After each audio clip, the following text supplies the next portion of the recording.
I consider myself quite lucky because I've driven a lot of generations of the BMW 3 Series, right from the E36 to the 46, to the E90, the F30, and now finally we have the G20 here with us. This is an all-new platform.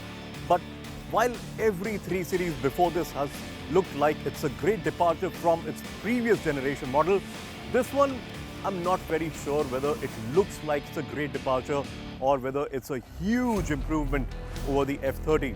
Yes, it does move the game forward, but probably the magnitude is not all that great.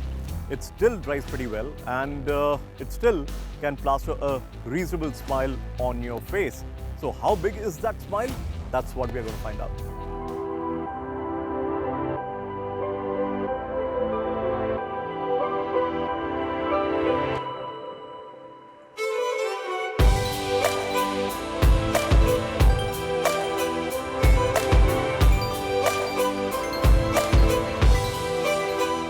The first thing that I want to get off my chest is the fact that I'm not a big fan of BMW moving away from the E nomenclature for the platforms. The G20 is a very weird name for a platform when you have grown up listening to BMW utilizing E as that letter for all its platforms. And it had a little bit of majesty to it, the E30, the E36, the E46. In fact, the E46 is one of my absolute favorites across all the generations of the BMW 3 Series. Yes, the E36 and the E30 have probably a little greater pedigree to them, the E30 specifically. But the E46, I have driven not the M models, but the E46 regular was such a charming machine. It did everything in such a nice manner. It felt so connected at every RPM level. With every gear shift, you felt like the car was trying to be your best friend. And as the generations have moved forward, that element of connection and that emotion that the car brings out in you, that has been getting a little diluted.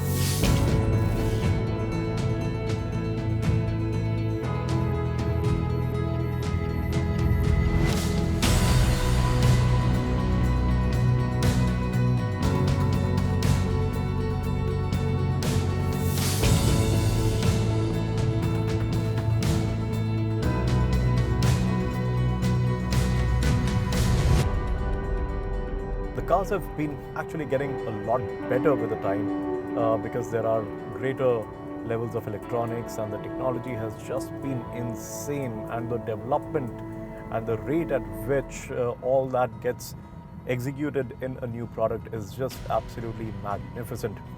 That does not take away from the fact that analog had its own charm, own appeal.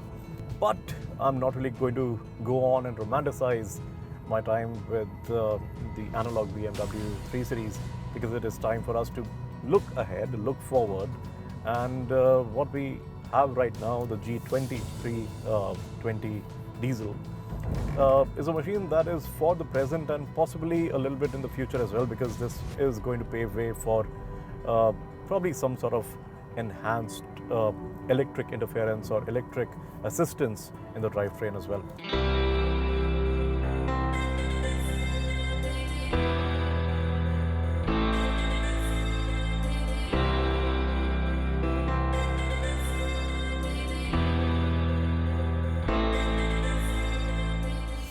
The F30, the car that was the predecessor to the G20, that was also a very nice and pleasant product.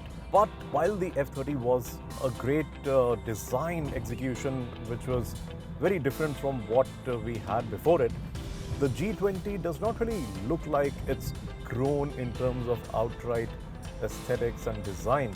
It feels like it's the F that just grew, and yeah, I think it somehow does not have that quintessential, unique appeal that every 3 Series before this has had. So the G20 feels like a little bit of a facelift from the F30 that it replaces, but otherwise it's actually a very, very familiar product. It's not too bad to drive as well. The cabin also, yes, there are a couple of big screens that you get right here in the center console and also right in front of you in the instrument binnacle. So all that is very fitting for the times that we live in now, because every new product is going digital in a really, really big way. And the driving experience is also becoming very digital. It's also, while being very digital, is also getting very anesthetic. So that thankfully is not the case with the BMWs. Every new BMW that comes out still gives you a sense of connection, and that really is a novelty, if I may, in the times that we live in now.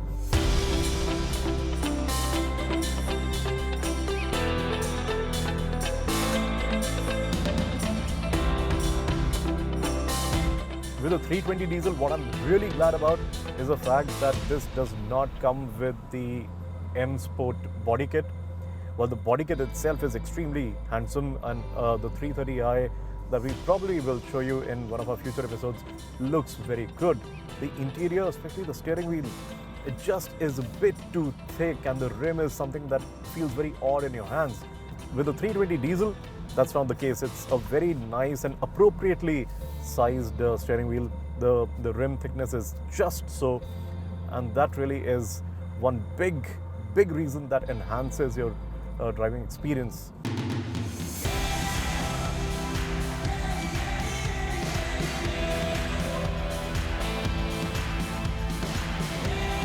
The engine, it's a regular tried and tested 2-liter diesel.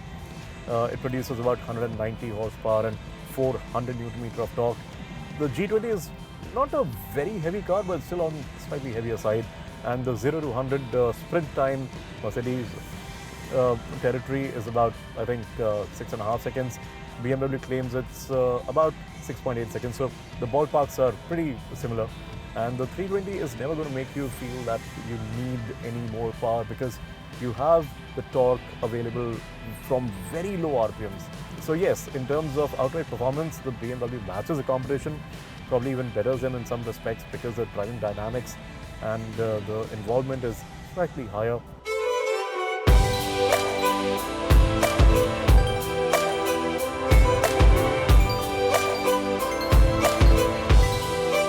It gets 4 driving modes. So you get Comfort, you get Eco Pro, you get Sport and Sport Plus.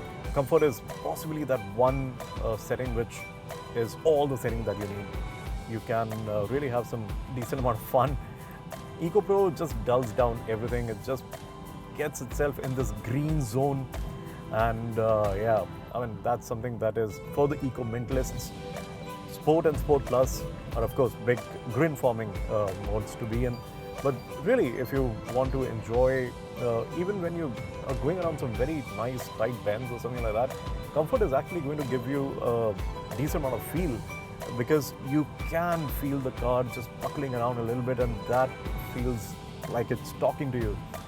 In the Sport mode and the Sport Plus specifically, it just becomes too hard, and it robs you of the true essence of driving. So the Comfort actually for me is a very good mode to be in.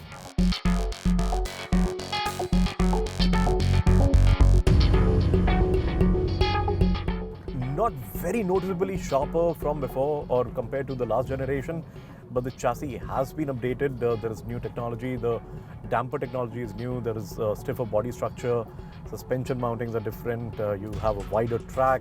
So it all just adds to the stability, and the center of gravity is low. The car still has a 50-50 weight distribution.